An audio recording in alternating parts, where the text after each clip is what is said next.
Damai sejahtera Allah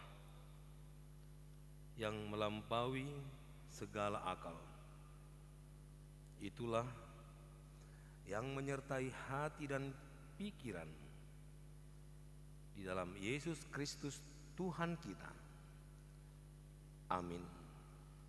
Selamat hari Minggu buat kita semuanya. Kita bersyukur kepada Tuhan hingga saat ini kita diberikan kesempatan untuk hidup di dalam segala kehendak-Nya yang menjadi sukacita dalam kehidupan kita. Secara khusus dalam firman-Nya yang ditetapkan untuk kita di minggu ini, yaitu yang diangkat dari kitab Musa, Keluaran pasal 34, dimulai dari ayat 29 sampai ayat 35, supaya kita sama-sama mendengarkan. Demikianlah firman Tuhan. Ketika Musa turun dari gunung Sinai,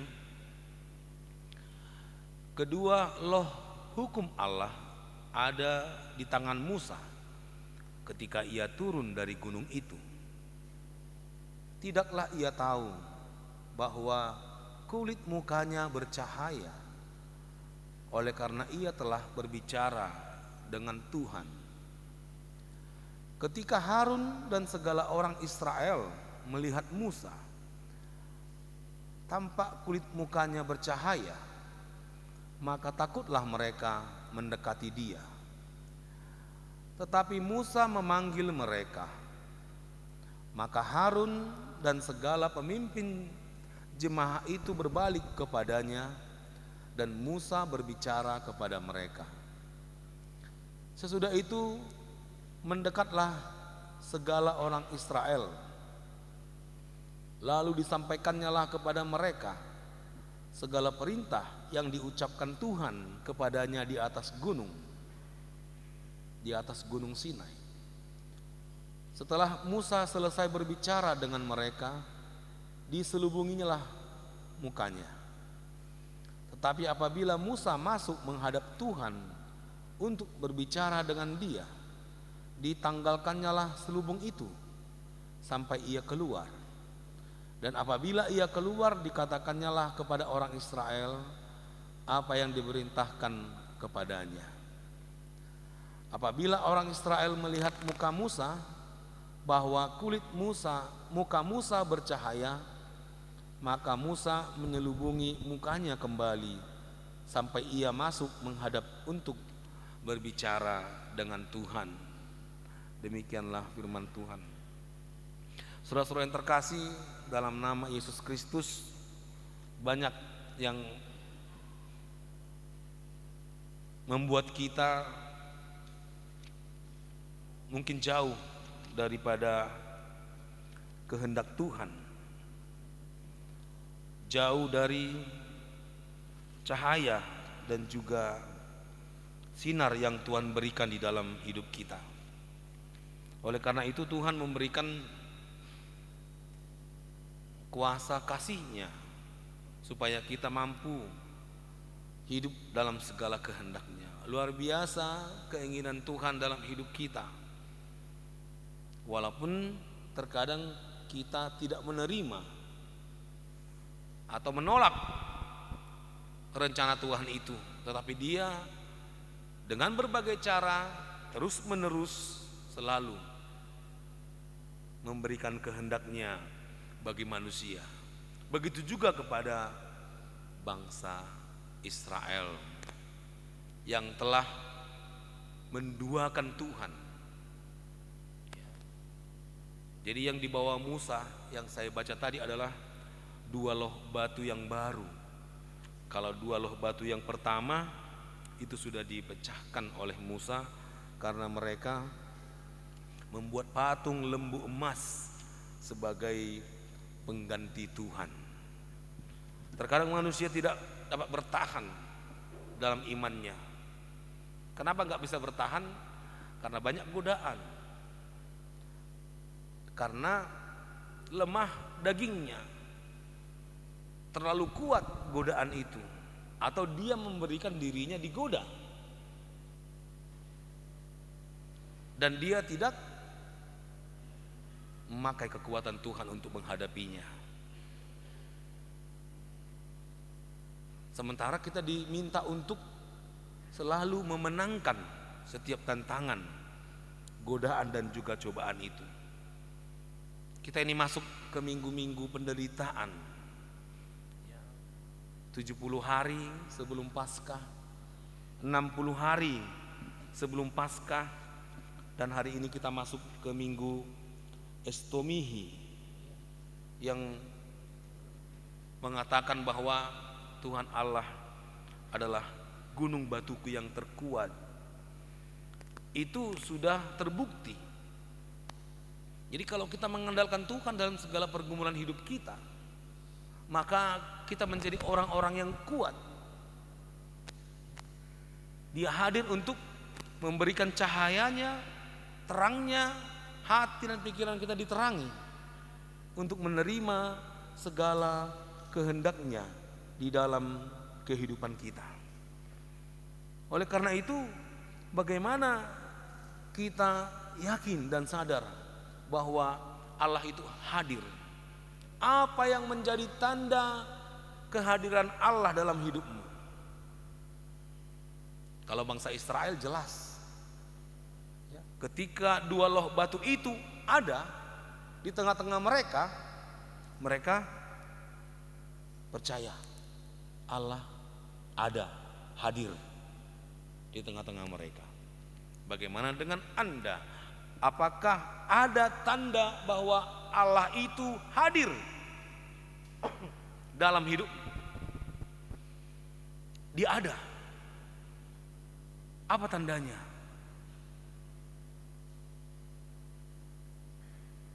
Kalau Martin Luther, dia katakan demikian.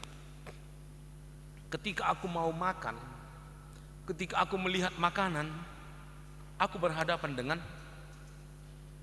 yang memberi makan itu. Aku berhadapan dengan Tuhan. Jadi setiap dia makan, setiap dia melihat makanan, dia selalu yakin Tuhan ada sehingga aku diberikannya makan. Tandanya. Kalau Anda apa? Apa tanda yang meyakinkan Anda bahwa Tuhan itu ada? Tuhan itu masih ada di tengah-tengah rumahmu, masih ada di dalam hatimu. Apa tandanya? Seperti bangsa Israel ini, tanda kehadiran Tuhan yang tak terlihat itu menjadi terlihat ketika dua loh batu yang Tuhan sendiri menulis hukumnya kepada bangsa itu.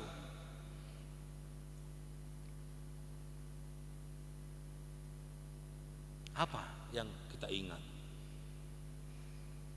Jadi kalau ada pembelajaran bagi orang Israel supaya mereka tidak lupa setiap hari. Setiap hari itu harus kamu kalungkan di lehermu.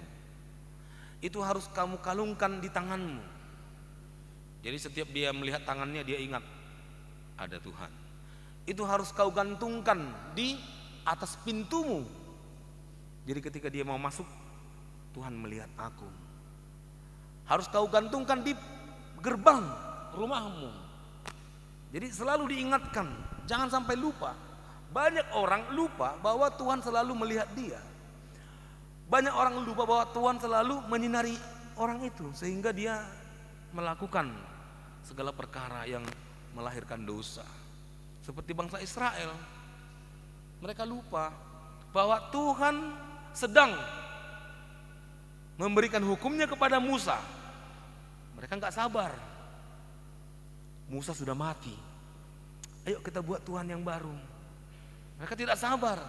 Padahal Musa masih mendengarkan firman Tuhan, apa yang harus dikatakan kepada Israel, sehingga mereka jatuh ke dalam godaan dosa dari dunia ini. Kita juga sering begitu.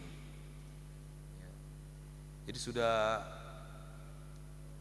50 hari lagi kita akan merayakan Paskah. Apakah Anda masih bertahan dalam goncangan goncangan dunia ini.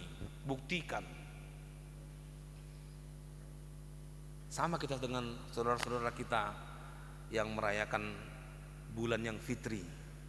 Mereka bertahan untuk menahan, mengendalikan dirinya, nafsunya, keinginannya. 30 hari mereka memfitrikan. Bagaimana dengan kita? 70 hari, 60 hari, 50 hari lagi. Apakah kita mengandalkan diri kita sendiri, atau kita mau ikut dalam kehendak Tuhan? Dan kita punya tanda bahwa Tuhan hadir di dalam hidup kita, senantiasa mengajari, menyinari, dan juga menuntun kita untuk hidup dalam kekuatan dan juga bertahan dalam segala pencobaan itu. Harus kita persiapkan diri kita. Sama seperti Musa, dia mempersiapkan dirinya untuk berjumpa dengan Tuhan, sehingga dia mampu 40 hari 40 malam dia bersama dengan Tuhan, nggak makan. Sama kayak pepatah itu ya, kalau kita jumpa dengan orang yang kita kasihi, kalau jumpa dengan orang yang kita sayangi, kalau jumpa dengan orang yang kita cintai, nggak makan juga nggak apa-apa. Kan begitu kan? Pernah nggak kita rasakan itu? Ya. Asal maju pangdoto, somanga petaho.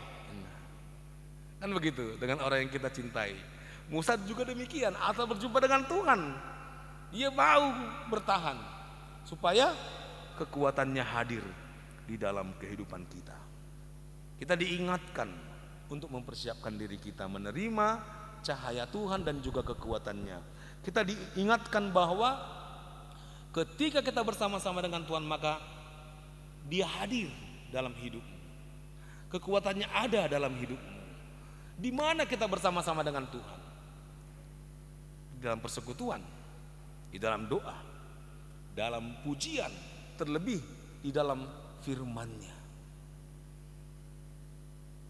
Ada yang hanya mengetahui, ada yang hanya menghafal saja, ada yang mengerti, ada yang menggumulinya. Kenapa Tuhan berkata demikian dalam firman-Nya? Untuk apa? Karena Dia menginginkan supaya orang-orang yang mendengar firman-Nya, orang-orang yang hidup dalam persekutuan dengannya, itu mendapatkan kekuatan dari Dia, membuktikan bahwa Tuhan benar-benar ada dan Dia penuh dengan kekuatan. Sama seperti Musa tadi, dia tidak tahu bahwa kulit wajahnya bercahaya ketika dia 40 hari, ketika dia berjumpa dengan Tuhan, sehingga dia menutupinya supaya orang-orang tidak silau, takut mereka. Bagaimana dengan kita? Apakah kita mampu untuk menerima cahaya itu menerangi kegelapan hatimu, kegelapan pikiranmu, kelemahanmu, sehingga kita bisa berdiri dan bersuka cita dan kita hidup dalam terang yang Tuhan berikan. Jangan kita semakin jauh, karena apapun yang kita hadapi, ada rencana Tuhan dalam hidupmu, dan terimalah kekuatan dari terangnya untuk melewatinya. Dia inginkan kita menang. Dia inginkan kita menerangi kegelapan itu, mengalahkan kegelapan itu, sehingga kita harus menerima terangnya. Tapi apabila kita semakin jauh dari Tuhan, maka kita semakin tidak merasakan terang Tuhan. Itu tidak hanya diberikan kepada Musa saja, itu diberikan kepada semua orang-orang yang percaya, semua orang Israel itu juga diberikan, dan juga kepada semua orang-orang yang percaya, supaya mereka ikut di dalam merasakan dan juga ikut di dalam kekuatan Tuhan tadi. Jadi kalau kita bersama Tuhan, kegelapan tidak akan mengalahkan kita. Itu harus kita ingat. Masalahnya adalah apakah kita setia, tekun, atau kita lebih senang dengan kekuatan yang lain. Apalagi di HKBP sekarang dicanangkan sebagai tahun transformasi. Ini di seluruh HKBP di seluruh dunia ini dikotbahkan, berubahlah oleh pembaharuan budimu dari dalam hatimu, supaya itu diterangi oleh terang Tuhan dan juga cahaya Tuhan, supaya kegelapan tidak menguasai hati dan pikiran. Dan bagaimana itu bisa bertahan? Ada orang mencontohkan demikian, seperti api katanya. Ada api, ada lampu teplok, ada minyak di dalamnya. Jadi kalau api itu menyala apabila minyak itu ada dalam tempat teplok itu. Tapi ketika minyak sudah habis, maka api itu akan semakin padam. Begitu juga hidup kita. Kita bisa menyala apabila firman Tuhan yang sebagai minyak dalam hatimu itu memberikan kekuatan atas nyala api itu. Jadi kalau kita tidak mengisi firman Tuhan dalam hatimu, maka api yang ada dalam hatimu itu akan meredup, nggak menyala. Seperti kata orang-orang anak muda sekarang ya, menyala katanya. Jangan sampai padam api yang sudah dihidupkan itu. Firman Tuhanlah minyaknya. Firman Tuhanlah yang mempertahankan api itu supaya hidup. Dan kita bersukacita dalam transformasi yang Tuhan berikan. Kita bersedia dikupas katanya ya. Kalau dikupas itu kayak satu-satu kita dihilangkan yang tidak baik dalam hatimu. Jadi tidak lagi tertutup.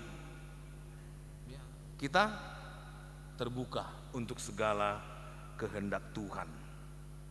Kalau tadi Musa ditutupinya, dia tutupi supaya wajahnya tidak kelihatan bercahaya sampai nanti dia menghadap Tuhan lagi. Kalau sekarang itu dibuka supaya kita mau menerima kehendak Tuhan untuk mengupas diri kita ini. Satu persatu sifatmu yang tidak baik itu akan dibuang oleh firman-Nya. Dan itu tidak memudar lagi seperti cahaya wajah Musa tadi. Kalau Musa ketika dia jauh dari Tuhan itu memudar, tidak bercahaya lagi. Kalau firman Tuhan dalam hatimu itu akan senantiasa memberikan cahaya dalam hidupmu, sehingga kita menjadi orang-orang yang bersaksi akan kehendak Tuhan di dalam kehidupan kita. Kita adalah orang-orang yang bersaksi bahwa Tuhan Allah lah dalam Yesus yang menjadi terang kehidupan kita, yang memberikan kita penyertaan, yang tetap memberikan kita kekuatan dan juga kehidupan. Dan itu harus kita buktikan. Kalau dikatakan dalam Mazmur 46 ayat 2, terbukti katanya. Jadi apakah itu terbukti dalam hidupmu atau masih ragu-ragu? Iya enggak ya? Apakah itu sudah pasti atau masih ada tantangan lain yang harus datang kepadamu untuk memastikan bahwa Tuhan Allah itu penolong dalam kesesakan? Sangat terbukti. Dikatakan dalam Mazmur 46 ayat 2 tadi. Mari sama-sama kita membuktikannya dalam kehidupanmu masing-masing. Mari sama-sama kita diterangi, dibersihkan hati dan pikiran kita. Dan kita mau untuk mempertahankan cahaya Tuhan tadi, supaya kita mau dirubah, ditransformasi, diperbaiki sebagai tanda dari cahaya Allah. Jadi orang-orang melihat Allah itu dari dirimu, dari kehidupanmu, mengenal Tuhan Allah. Jadi orang-orang India di Kalkuta mereka mengenal Yesus dari Bunda Maria, dari Bunda Teresia. Jadi kalau mereka melihat Bunda Teresia, mereka melihat ada Yesus di wajahnya, karena dia memberikan terang di tengah-tengah kehidupan. Begitu juga kita. Apakah kalau orang melihat kita, mereka melihat Tuhan Allah, mereka melihat Tuhan Yesus dalam hidupmu, atau mereka melihat simbolis? Bagaimana? Mari kita lihat. Kalau kita datang ke sama orang, apakah dia melihat kamu sebagai iblis atau sebagai Tuhan, sebagai terang atau sebagai kegelapan? Anda membawa gelap atau membawa terang dalam hidupmu? Hari ini kita diingatkan, apabila kita tetap bersekutu dengan Tuhan, maka terang itu akan bercahaya dalam hidup kita. Gak usah kita berkhotbah, hanya membawa terang itu saya sudah menjadi sukacita, kabar sukacita bagi orang-orang yang belum mengenal Tuhan. Itulah tugas kita, mempertahankan iman dan kepercayaan kita, mempertahankan terang yang sudah dihidupkan di dalam hatimu. Itu sudah dihidupkan ketika engkau menerima baptisan kudus. Dihidupkan terang itu dalam roh Tuhan, galak todii di bagasan roham. Tapi apabila kau tidak menjaganya, tidak memeliharanya dalam firman Tuhan, persekutuan dengan Tuhan, maka itu semakin lama akan semakin padam, dan wajahmu tidak bercahaya lagi, dan wajahmu gundah gulana, penuh kebimbangan, penuh keraguan. Mari isi kembali kekuatan Tuhan itu. Mari kita terima kekuatannya, persekutuan dengan Dia, hubungan pribadi kita dengan Tuhan.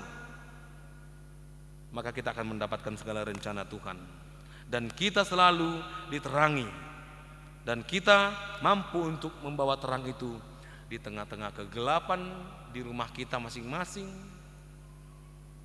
di mana kita bekerja.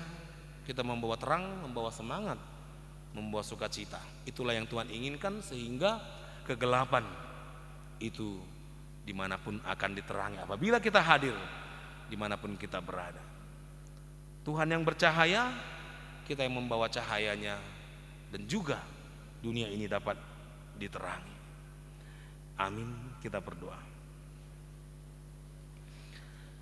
Ya Allah Bapa kami yang di surga, dalam nama Yesus Kristus Tuhan kami, Engkau Tuhan yang selalu menerangi hati dan pikiran kami. Engkau curahkan Roh-Mu agar kami tetap hidup dalam rencana dan juga segala kehendak, agar dunia yang gelap ini terang ketika kami hadir membawa terang. Ya Tuhan, kuatkan kami untuk selalu bersekutu dengan-Mu di dalam nyanyian, di dalam pujian, di dalam doa, dan di dalam firman-Mu. Biarlah firman-Mu yang menerangi hati dan pikiran kami, sehingga kami menjadi saksi akan rencana dan kehadiran-Mu, sehingga kami mampu dengan keyakinan dan keberanian membawa kehendak-Mu dalam kehidupan kami, di tengah-tengah rumah tangga kami, tengah-tengah keluarga, dan dimanapun kami berada. Kami percaya Tuhan, Engkau ada dan juga menerangi, mengajari kami. Kami serahkan Tuhan hati, jiwa, dan pikiran kami. Engkau Tuhan yang selalu menyertai dan juga memelihara kami. Kami serahkan hidup kami dan juga gereja-Mu dan seluruh jemaat-Mu Tuhan, yang dalam pergumulan, yang dalam penderitaan, Engkau yang memenangkannya, sehingga kami dapat selalu memanggil, mengandalkan Engkau dalam kehidupan kami. Kami serahkan segala permohonan kami ya Tuhan, hanya dalam nama Yesus Kristus kami berdoa dan bersyukur. Amin. Kita bernyanyi.